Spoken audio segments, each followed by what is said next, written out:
నమస్కారం.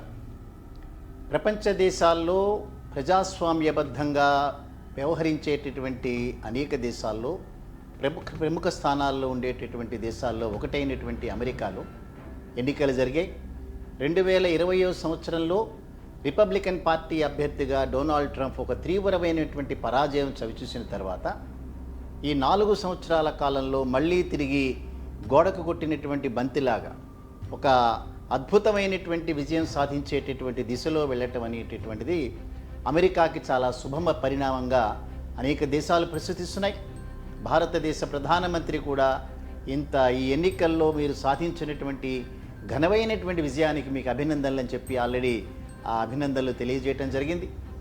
Republican party అభ్యర్థి అయినటువంటి డొనాల్డ్ ట్రంప్ కూడా ఈ రిపబ్లికన్ సాధించినటువంటి విజయాన్ని ప్రస్తుతిస్తూ ఇప్పటికీ విజయోత్సవం జరుగుతున్నటువంటి సందర్భాలు, విజయం దిశగా చాలా కొద్ది దూరంలోనే ఉన్నటువంటి ఆ విజయాన్ని ఆస్వాదిస్తున్నటువంటి రిపబ్లికన్లు, సో ఇప్పటికీ కూడా ఆశ చావనటువంటి డెమోక్రట్లు గడిచినటువంటి 4 సంవత్సరాల కాలంలో బైడెన్ చేసినటువంటి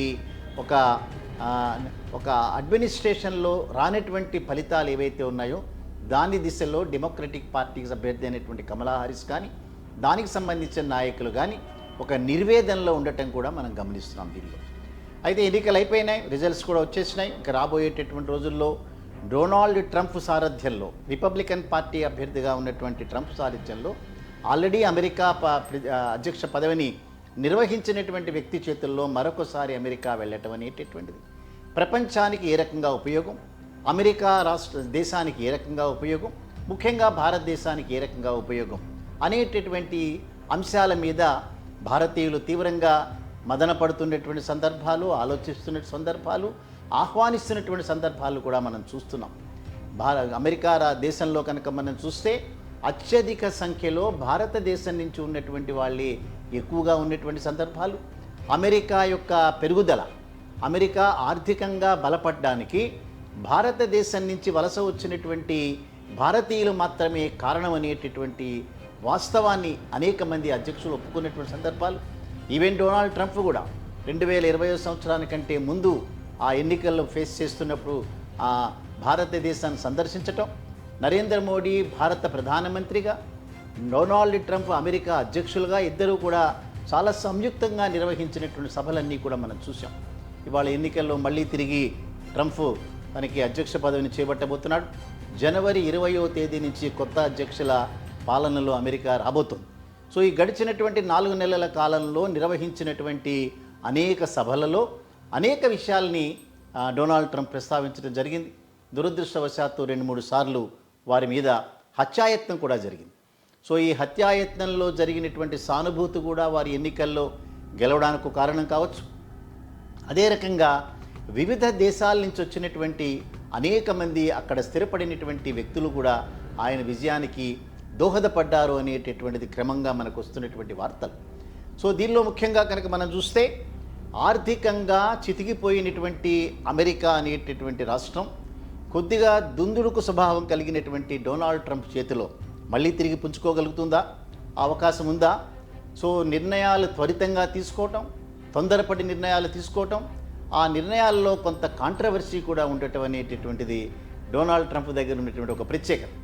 సో ఈ ప్రత్యేకతలో అమెరికా మరి 4 సంవత్సరాల కాలంలో ఎప్పుడెప్పుడైతే మ్యానుఫ్యాక్చరింగ్ అనేటటువంటిది అట్టడుగు స్థాయిలో పడిపోయినటువంటి నేపథ్యంలో ట్యాక్స్ అనేటటువంటిది మార్పులు చేయాల్సినటువంటి పరిస్థితుల్లో అమెరికాలో ఉండేటటువంటి ప్రజలు ట్యాక్స్ భారాన్ని మోసేటటువంటి పరిస్థితుల్లో లేరు అని వాదనలు వినిపిస్తున్న సమయంలో ఏ రకమైనటువంటి ఆ ట్యాక్స్ పాలసీ అడాప్ట్ చేయబోతున్నారు. అదే రకంగా ముఖ్యంగా భారతదేశం నుంచి H1 వీసాలు ఏవైతే ఉన్నాయో వాటిని ఇంకా పెంచుతామనేటటువంటి బైడెన్ ఇచ్చినటువంటి ఆ ప్రామిస్లు ఏవైతే ఉన్నాయో దాన్ని త్వరితగతిలో ఇంప్లిమెంట్ చేయాల్సినటువంటి బాధ్యతలు. ఇప్పటికే నరేంద్ర మోడీ గారు మాట్లాడుతూ మనం ఇద్దరం కలిసి మళ్ళీ తిరిగి ప్రపంచంలో శాంతిని నెలకొల్పటం, అదే రకంగా సుస్థిరతని మనం నెలకొల్పటం అనేటటువంటి విషయాల మీద దృష్టి పెట్టాలి అనేటటువంటిది ఆల్రెడీ వారు చెప్పడం జరిగింది. సో రేపు రాబోయేటటువంటి రోజుల్లో యునైటెడ్ నేషన్స్లో భద్రతా మండలిలో ఉండే 15 పర్మనెంట్ మెంబర్స్లో 5 మాత్రమే శాశ్వత సభ్యత్వం కలిగినటువంటి దేశాలు, మిగతావన్నీ కూడా 2 సంవత్సరాలకు ఒకసారి రొటేషన్లో వచ్చేటటువంటిది. గడిచినటువంటి దాదాపు 15-20 సంవత్సరాల కాలంలో ప్రపంచంలో అతిపెద్ద ప్రజాస్వామ్య దేశంగా ఒకటైనటువంటి భారతదేశం, అదే రకంగా ప్రపంచంలో ఉండేటటువంటి అనేక దేశాల యొక్క ఆర్థిక స్థితిగతులకి ప్రత్యక్షంగా పరోక్షంగా తోడ్పాటు పడుతున్నటువంటి భారత దేశం అనేటటువంటిది ఆ శాశ్వత సభ్యత్వానికి యునైటెడ్ నేషన్స్ భద్రతా మండలిలో ఉండాలని మనమే కాదు ప్రపంచంలో ఉండే అనేక దేశాలు కోరుకుంటున్నాయి. సో మన యొక్క కోరికని, ప్రపంచంలో ఉండే దేశాల యొక్క మద్దతుని అమెరికా ఆహ్వానిస్తోంది.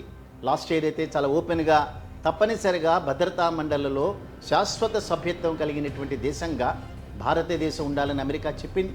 సో ఫ్రాన్స్ మనకు మద్దతు తెలియజేస్తోంది, రష్యా మనకు మద్దతు తెలియజేస్తోంది, అదే రకంగా యునైటెడ్ కింగ్డమ్ మద్దతు తెలియజేస్తోంది. ఒక్క చైనా మాత్రమే దానికి మోకాలడ్డుతోంది.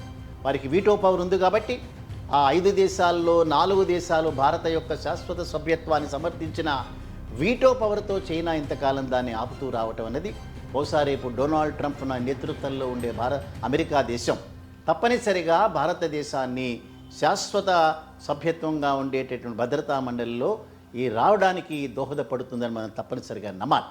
అదే రకంగా భారతదేశం 150 కోట్లకు దాదాపుగా చేరుకుంటున్నటువంటి జనాభా, దీనిలో చదువుకున్నటువంటి వ్యక్తులు, టెక్నాలజీని శాశ్వతంగా అడాప్ట్ చేసుకున్నటువంటి సంస్థలు అనేక ఉన్నాయి. అంచేత భారతదేశం నుంచి అనేక మంది అమెరికా దేశానికి వెళ్ళాలని, అమెరికా దేశంలో పనిచేయాలని, సో భారత అమెరికాలు రెండూ కూడా ఒక పరిష్కారం, ఒక పర్ఫెక్ట్ గోల్ని అచీవ్ చేయడం కోసం అక్కడ ఉండాలనుకునేటటువంటి వాళ్ళకి రేపు బహుశా శాశ్వతంగా వారికి ఆహ్వానిస్తారని చెప్పి మనం కూడా నమ్మాల్సి వస్తుంది.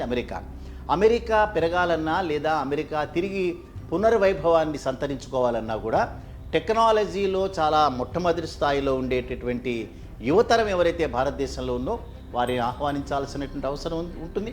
సో అమెరికాని టెక్నాలజీ పరంగా పునర్నిర్మించే ప్రయత్నంలో భారతీయుల యొక్క సహాయం, భారతీయుల యొక్క మద్దతు, భారతీయుల యొక్క ప్రత్యక్ష కార్యాచరణ అవసరం ఉండటాన్ని డొనాల్డ్ ట్రంప్ కూడా దాన్ని అగ్రి అవుతారనేటిని మనం భావించాలి. అదే రకంగా ప్రపంచ శాంతి ఇవాళ మనం చూస్తే రష్యా ఉక్రెయిన్ వార్ గడిచినటువంటి 3-4 సంవత్సరాల కాలంగా అతలాకుతలం అవుతోంది. ప్రపంచ దేశాలన్నీ కూడా ఆపలేనటువంటి పరిస్థితుల్లో నేను గనక వస్తే ఈ వారిని ఆపుతాననేటటువంటి డొనాల్డ్ ట్రంప్ 4 నెలల వారి యొక్క క్యాన్వాసింగ్లో మాట్లాడినటువంటి మాట మీద ధ్యాస పెడతారని మనం తప్పనిసరిగా దాని మీద దృష్టి పెట్టాలి. తప్పనిసరిగా అమెరికా లాంటి దేశం కనుక ప్రయత్నం చేస్తే రష్యా ఉక్రెయిన్ వార్ ఆగేటటువంటి అవకాశం 100కి 100% ఉంది. అదే రకంగా ఇజ్రాయెల్ గాజా మీద చేసేటటువంటి దాడులు కానీ, అదే రకంగా ప్రత్యక్షంగా ఇరాన్తో వారికి ఉన్నటువంటి మనస్పర్ధలు కానీ కయ్యానికి కాలు దూవుతున్నటువంటి ఇజ్రాయెల్ దేశాన్ని అరికట్టాల్సినటువంటి అవసరం ఉంది. అదే రకంగా అనవసరంగా అనేక దేశాలు ఇజ్రాయెల్ యొక్క అంతర్గత వ్యవహారాల్లో దృష్టి పెట్టడం, వారి దేశాల్లో దాడి చేయటం అనేటటువంటి మిగతా దేశాలు కూడా ఆపాల్సినటువంటి అవసరం ఉంది. సో వీవి కనుక ఆగని రోజున తప్పనిసరిగా అణుబాంబులు ఉన్నటువంటి ఈ దేశాల యొక్క మధ్యలో ఉన్నటువంటి ప్రత్యక్ష యుద్ధం అనేటటువంటిది ప్రపంచ శాంతికి భంగం కలిగించేటటువంటిగా ఉంటుంది. అంచేత అనేక రకాలైనటువంటి సమస్యలు ప్రపంచం అంతా కూడా యునైటెడ్ నేషన్స్ స్థాపించుకున్న తర్వాత ఒక దేశానికి ఇంకో దేశానికి మధ్యలో ఉండేటటువంటి మనస్పర్ధలు ఏవైతే ఉన్నాయో వాటిని చర్చించుకుని పరిష్కరించుకునేటటువంటి అద్భుతమైనటువంటి ఫోరమ్స్ అవైలబుల్ ఉన్నాయి. తప్పనిసరిగా పునర్వైభవాన్ని సంతరించుకునేటటువంటి అమెరికా రష్యాలు రెండూ కూడా ఈ విషయంలో పెద్దన్న పాత్ర వహించాలి. రేపు రాబోయేటటువంటి రోజులన్నీ కూడా అమెరికన్లందరికీ కూడా సరైనటువంటి ఆర్థికపరమైనటువంటి వెసులుబాట్లు కలుగుతూ ఆర్థికంగా వారు ఇంకా పెరుగుతారనేటటువంటిది మనం ఆశించాలి. అదే రకంగా అమెరికా ప్రపంచంలో పెద్దన్న పాత్ర వహిస్తూ అనేక దేశాలకి ఆర్థిక పరంగా సాయపడుతూ ప్రపంచ శాంతికి భారతదేశంతో కలిపి తోడ్పడతారని మనం తప్పనిసరిగా ఆహ్వానిద్దాం, ఆచరిద్దాం, అదే రకంగా ఆశిద్దాం. రాబోయేటటువంటి రోజుల్లో మరిన్ని వీడియోలు మనం చేస్తూ అమెరికాలో ఉన్నటువంటి ప్రస్తుత పరిస్థితిని చాలా దగ్గరగా సమీక్షించే ప్రయత్నం కూడా చేద్దాం.